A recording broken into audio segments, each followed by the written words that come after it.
tabi ng Averno at Ilog Cosito ay may isang binatang nagngangalang Rolante. Siya ay nagmula sa kaharian ng Albania. Ngunit sino nga ba siya?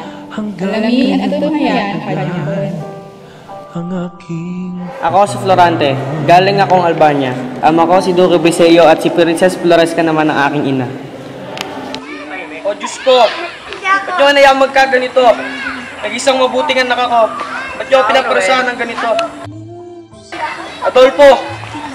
Kasalanan mo itong lahat. Hindi ka ba kontento na napasayo ng Albania?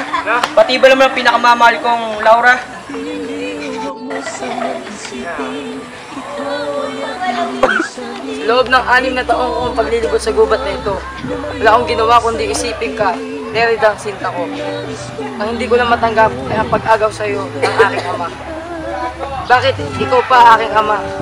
Matatanggap ko pa akong iba. Bakit ngunit ikaw pa? Laura! Nasaan ka ba? Tingin ko yung mga mata yung kapag mula sa tabi ko. Paalam, Ama. Paalam, Laura. Salamat sa lahat-lahat. Paalam! Sino ka?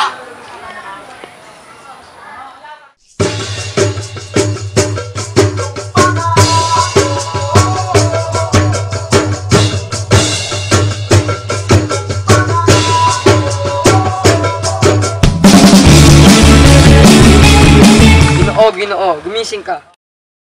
Anong nangyari sa iyo? Ba't ako nasa kandungan ng isang moro? Minahan ka o isang kaibigan. Handa kang tulungan ka. Di ko kailangan ng tulong ng kahit kanino. Patayin mo na lang ako. Kung ganun, nasayang pala lahat ng hirap at pagod ko upang mailigtas ka sa mga leyon. Hindi ko sinasadyang masaktan ka sa sinabi ko. Pero salamat. Wala yun, ako nga pala si Aladdin. Ikaw?